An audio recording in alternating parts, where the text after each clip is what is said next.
안녕하십니까. 개인 투자가들의 승리 투자를 위한 KS 김기수 주식의 김기수입니다. 오늘은 개별 종목 삼성 바이오로직스 바이오시밀러의 대표 업체죠. 100만원이 가능한가 라는 부분을 가지고 펀더멘털적 분석과 또 기술적 분석 이런 부분들을 통해서 여러분들이 함께 고민해보는 시간을 갖도록 하겠습니다. 자, 먼저 이 삼성 바이오로직스에 대한 이 펀더멘털적인 부분을 한번 보도록 하죠. 자, 삼성 바이오로직스가 제 눈에 들어왔었던 때가 이제 여기 보시면 여러분들도 들어와서 보실 수 있는 종목 분석 참고 자료 부분에 보면 제가 삼성 바이오로직스를 또 다른 미래 제2의 반도체다 라는 이 리포트를 가지고 설명을 드렸었던 적이 있습니다.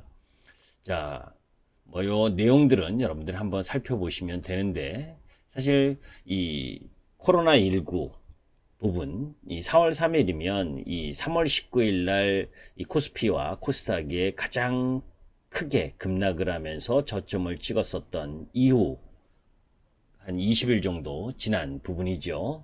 거기에서 이제 이 향후 삼성 바이오로직스의 성장 전망이나 이 리포트에 대한 이야기 부분인데, 가장 중요한 부분은 이 부분이죠.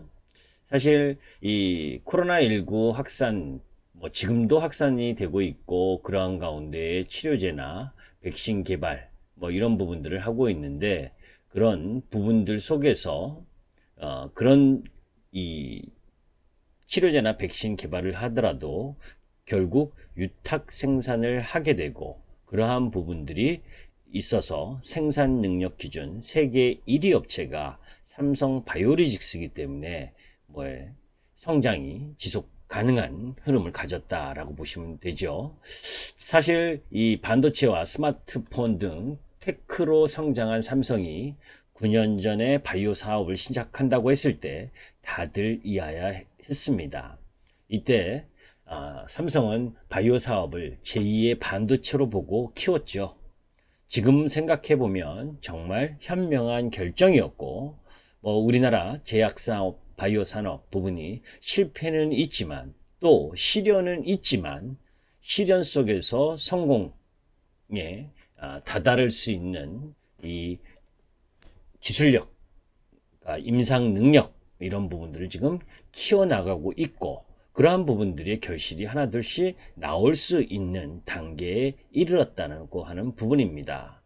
자, 그 이야기 부분은 이후에 하도록 하고, 사실 삼성 바이오로직스가 코스피에 상장되었을 때 셀트리온하고 많이 비교를 했습니다. 두 회사 모두 의약품을 생산하는 공장과 연구소가 있다 보니까 삼성 바이오로직스도 셀트리온처럼 바이오 시밀러 사업을 하는 회사라 생각하는 분들이 많았죠. 하지만 정작 바이오 시밀러 사업은 삼성 바이오 에피스가 하고 있고, 삼성 바이오로직스는 항체 의약품에 대해 위탁 생산을 하는 사업을 하고 있는 겁니다. 반도체 사업에서도 반도체 위탁 생산을 전문으로 하는 파운드리 사업, 그리고 파운드리 업체가 있잖아요. 삼성 바이오로직스가 바로 그러한 사업을 하는 부분입니다. 자, 항체 의약품을 개발하는 고객사가 있고, 삼성 바이오로직스는 그 고객사가 필요로 하는 항체를 생산해주는 사업을 한다고 생각하시면 됩니다. 자, 여하튼 간에 삼성 바이오로직스는 그죠? 36만 리터, 경쟁사인 스위스론자가 26만 리터고, 독일 베링거인 겔하임이 30만 리터니까 세계 1위 업체의 위탁 생산 능력을 갖고 있다라고 보면 됩니다. 성장 전망에 대한 부분, 여기서 이야기하는 부분들은 이 의약품 생산이나 대응하고, 또 의약품 위탁 개발 사업, 그리고 삼성 바이오에피스의 바이오 시밀러 사업, 이런 성장 잠재력이 충분하고, 요 당시에 사공장 증설이 향후 성장의 모멘텀이 될 거라는 이야기를 했었죠. 그죠? 그런데 지금 요 며칠 전에 이 사공장 증설 이야기가 또 나왔습니다. 그죠? 그런 성장의 단계를 잘 가지고 가고 있다라고 하는 부분입니다. 자, 그런 부분들에 대한 부분 속에서 예정대로 이제 하반기 사공장 발표했고, 규모와 금액면은 생각보다 더 컸습니다. 전 세계 CMO 규모 1위 굳히기로 보이며 예상보다 더 큰 투자를 결정한 이유로 수요 폭증과 알츠하이머 시장 개화에 대한 우선 선제적 대응이라는 점이 상당히 긍정적이라고 할 수가 있습니다.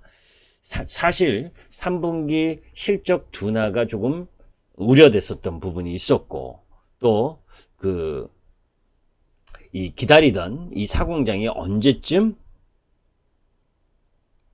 설립할 것이냐 하는 부분에 대한 의문이랄까 뭐 이런 부분들이 있었는데, 하여튼 그것이 해소가 됐고, 또 10만 평의 부지 매입, 그리고 향후 사공장을 넘어서 지속 성장할 수 있는 대지까지 마련했다라고 하는 점은 계속해서 성장 흐름을 갖고 갈 수 있다라고 하는 부분이죠. 사실 기존 3공장이 18만 리터로 약 8,500억 정도의 투자, 요 정도였었기 때문에 4공장도 그 정도로 예상을 했는데, 오히려 더 큰 규모인 25만 6천 리터에 1조 4천억 원을 투자하기로 결정한 내용. 사실 이런 예상보다 더 큰 규모로 투자한 데에는 코로나19로 인해서 의약품 공급 안정성 확보를 위해서 복수 설비 운영에 대한 필요가 증가하고 있기 때문이라고 보여집니다. 이 밖에도 아두카누마비 알츠하이머 치료제로 18년 만에 FDA 승인을 받을 가능성이 있는 등 새로운 시장의 수요가 열릴 수 있다는 점도 캐파를 우선적으로 확보해서 우선 대응해야 되겠다라고 하는 부분으로 파악되고, 이미 4공장 영업을 시작하고 있다는 점을 미루어 봤을 때 이 수요 폭증 분위기도 간접적으로 체감할 수 있는 단서를 찾을 수가 있는 겁니다. 자, 3공장 투자 비용 대비 4공장 투자 비용이 더 소요되는 이유는 사실은 이 부분이죠. 주 52시간 시행을 하고 있기 때문에 그것에 맞춰서 스케일의 다양성 등을 배려한 측면이라고 보고 있기 때문에 이 투자 규모가 더 클 수밖에 없었던 이유라고 봅니다. 현재 이 삼성바이오로직스는 현금 8,600억 원을 보유하고 있고, 안정적인 현금 흐름과 낮은 금리를 활용해서 차입 병용 계획으로 시장에서 자금 조달 우려가 적습니다. 4공장은 2022년에 준공하고 2022년 말 가동 목표로 하고 있는 부분이고, 거기에 3공장 표준 생산 배치 능력을 감안하여 풀 가동 약 한 80% 이상을 볼 때 최대 매출 7천억 원 점을 감안하면 4공장에서는 최대 매출 1조 원 이상을 기대해 볼 수 있다라고 하는 측면. 그러면 이 매출 성장이 엄청나게 증가하는 그런 흐름들이 나타날 수 있겠죠. 현재 2020년 총 36만 4천 리터 생산 설비를 가동 중인데, 2020년에 4공장이 완공되면 지금 현재 30만 리터를 보유하고 있는 베링거 인겔하임이 2021년 45만 리터로 증설하게 되면 이리지아리를 뺏길 수 있기 때문에 이 삼성바이오로직스가 4공장이 2022년 말 완공되면 총 62만 리터 규모로 글로벌 1위를 재탈환하는 흐름입니다. 그러니까 한마디로 이야기하면 현재 삼성바이오로직스가 1위인데, 그죠? 베링거 인겔하임이 2021년에 증설을 통해서 잠시 1위가 됐다가 4공장이 완공되는 시점에 삼성바이오로직스가 62만 리터 규모로 글로벌 1위를 재탈환하는 그런 흐름들을 갖고 있는 선제적인 증설 흐름이다라고 보시면 됩니다. 여하튼 예상보다 사공장을 이전에 예상했을 때 18만 리터 정도로 예상을 했는데 규모가 더 커진 것을 감안하여서 중장기 실적이 상향할 가능성이 높고 목표 주가는 90만 원에서 100만 원 정도. 그죠? 2분기보다 3분기 실적 둔화나 사공장이 언제 지어질 것이냐 했었던 그 모멘텀 부재가 조금 모멘텀이 소멸된 아쉬운 점은 있으나 이 삼성바이오로직스와 관련된 끊임없는 그 악재 그런 부분을 탈피하고 그죠? 연내 10만 평 부지 매입이 지속 성장의 시그널이 될 것이라고 보는 거기 때문에 계속해서 우상향할 가능성이 높다는 관점에서 바라보시면 된다. 자, 그러면 기업은 너무너무 좋아지는구나. 이런 내용을 들으시면 여러분들이 보고 들으시면 이해하실 수 있겠죠. 자, 그러면 그 중요한 부분은 우리가 그 속에서 매매 시점을 판단하는 매수와 매도, 또 비중 축소와 비중 확대할 시점, 이런 부분들을 찾아내면 되잖아요. 그것을 보완하는 역할이 이런 기술적 차트와 수급을 진단인 겁니다. 제가 아까 저 삼성바이오로직스의 이 종목 부분, 이 관련 내용 부분을 글을 올렸던 때가 4월 3일입니다. 4월 3일이면 어느 타이밍이냐면 요 타이밍이죠. 그죠? 요 라인입니다. 그죠? 자, 왜 그렇게 봤느냐? 제가 2차전지나 플랫폼 관련주, 5G, 건강기능식품, 이런 반도체 소부장을 비롯해서 성장주 개념을 갖고 있는 종목, 섹터를 공략하라. 바이오로직스, 바이오제약도 마찬가지죠. 그런 흐름들 속에서 사실 바이오의 이 확실한 성장 보장, 100% 성장한 게 없기 때문에 그런 부분들에 대한 부담이 있기 때문에 제가 바이오제약을 잘 안 하는 편이긴 해도 이 삼성바이오로직스나 죄송합니다. 셀트리온은 그런 부담이 좀 적죠. 그런 흐름들 속에서 자, 우리가 기술적 흐름으로 한번 얘를 판단해 보도록 하겠습니다. 요 시점이 사실은 우리가 기본적으로 추세, 요 하락을 했었던 추세점을 돌파하는 시점, 이렇게 코로나 때문에 떨어진 겁니다. 이거는 기존에 삼성바이오로직스는 상승 추세를 조금 길게 보면 이어가던 종목이죠. 그죠? 그 이전부터 추세를 가지고 상승을 하던 종목이었습니다. 그죠? 우리가 이 부분을 추세 저점이라고 하고, 추세 하단 라인이라고 하고, 그죠? 그 똑같이 방향 흐름을 갖고 간 부분의 상단 부분, 이 부분을 추세 상단이라고 합니다. 그죠? 자, 잘 보시면, 요 라인까지는 추세대 안에서 움직였죠.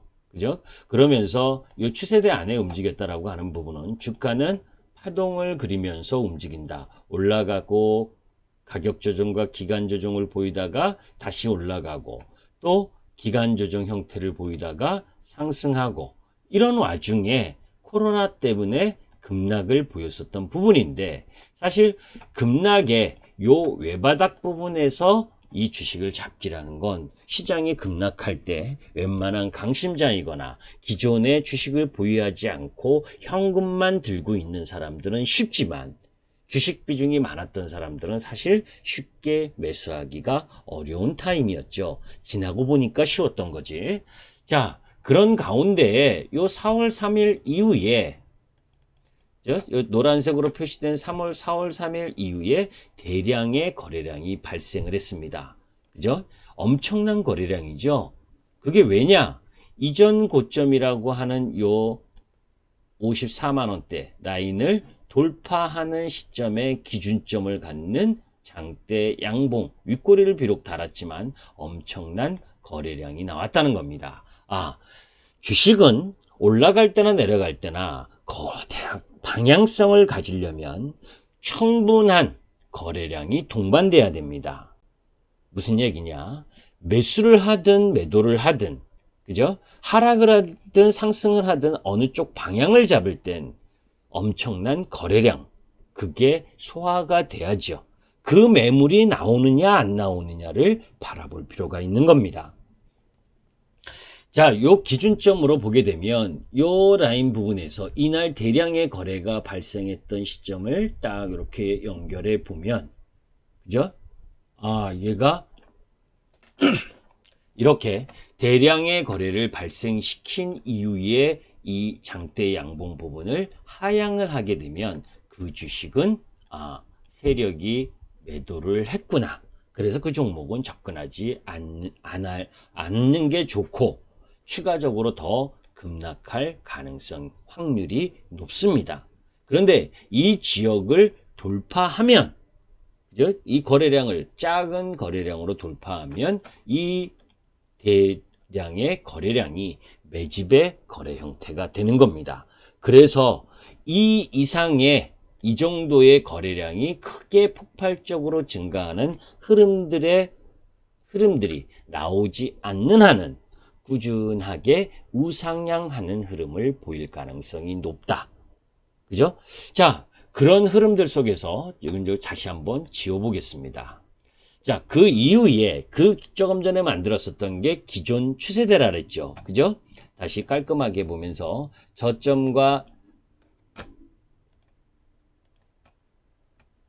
저점 그리고 저점 이런 부분들을 연결해서 추세대 하단 라인을 만들고, 그죠?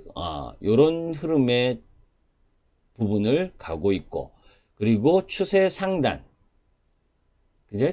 추세 상단 부분을 만들어서 이렇게 올려놓습니다. 그러면 파동 그릴 때 여러분들이 한눈에 보시기에도 그렇잖아요. 그죠? 요렇게 근처 놓여져 있을 때 이격이 벌어지면서 높은 위치에 있을 땐 비중을 조금 줄이거나 매수 시점을 늦추거나, 그죠?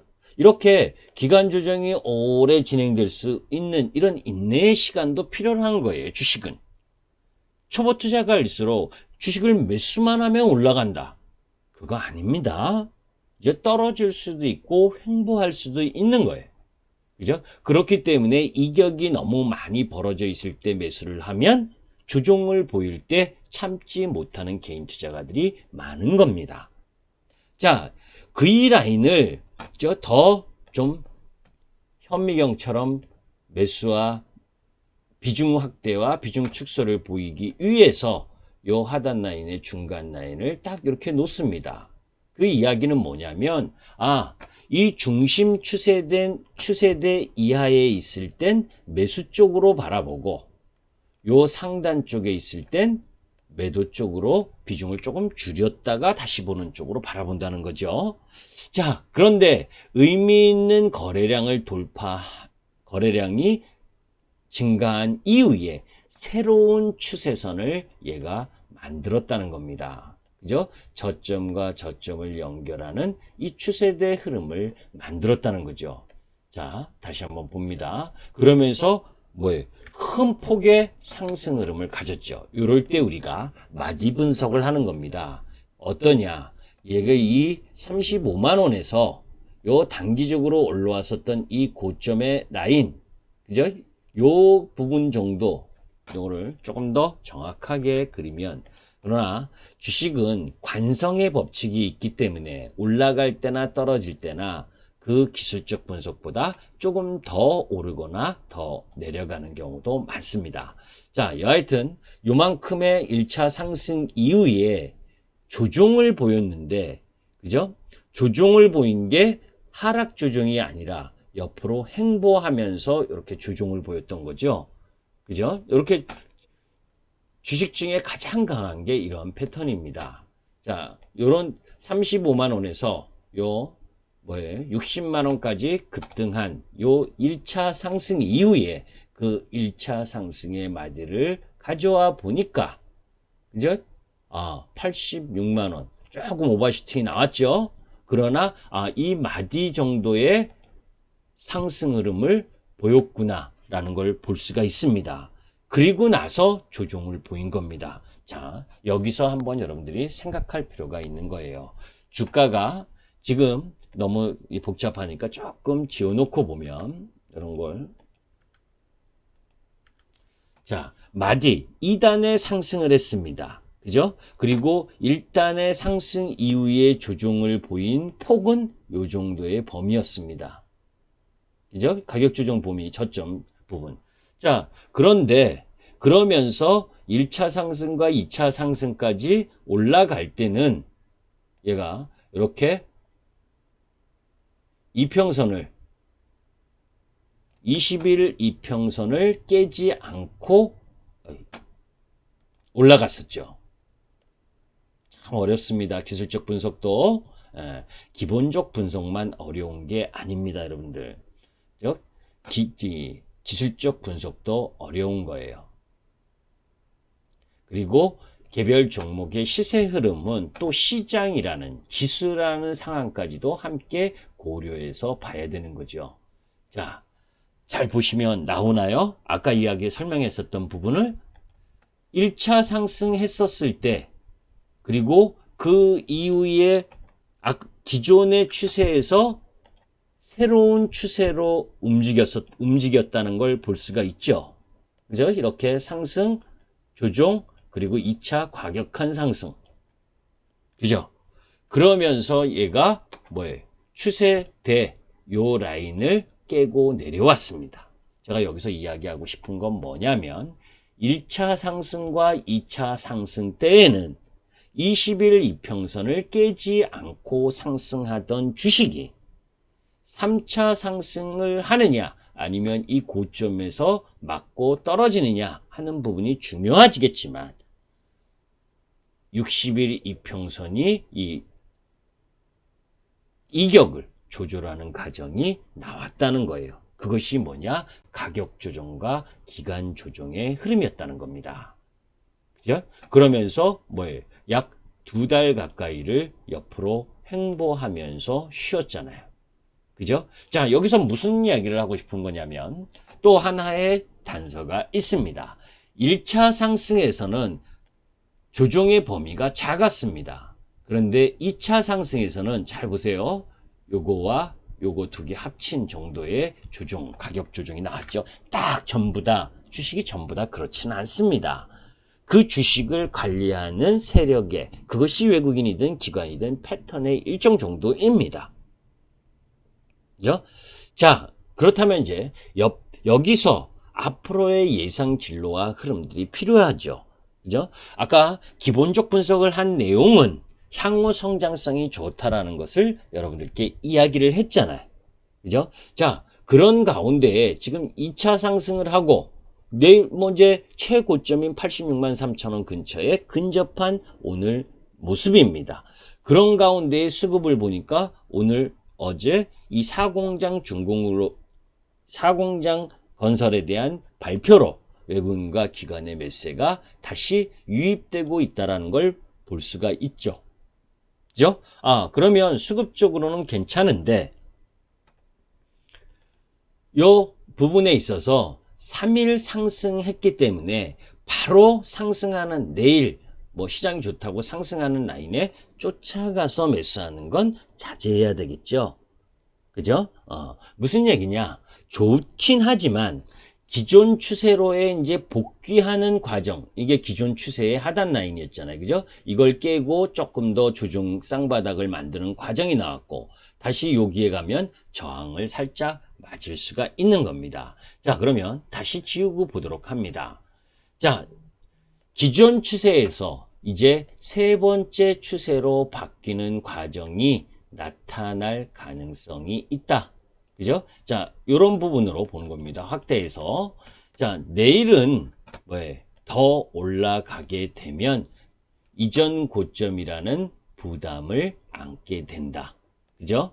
그렇기 때문에 86만 원을 86만 3천 원을 돌파하고 쉴 건지, 그죠? 또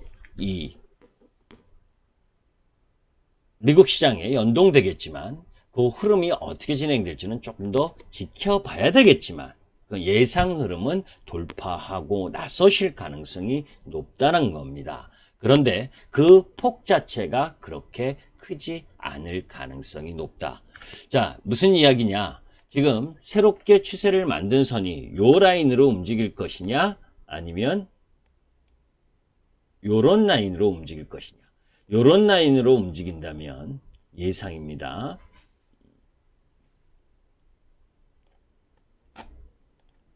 새로운 출발 이런 흐름으로 갈 가능성이 높다라고 보시면 돼요.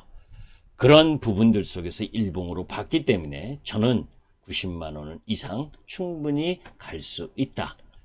월봉 흐름도 주도주는 월봉에서 아랫꼬리는 달 수 있어도 추세를 크게 갖고 가는 종목이기 때문에 기본적으로 제가 얘의 이 종목이 요때일 겁니다. MTN 매주 금요일날 10시에 방송을 통해서 시황방송과 종목 진단을 하는데 이땐가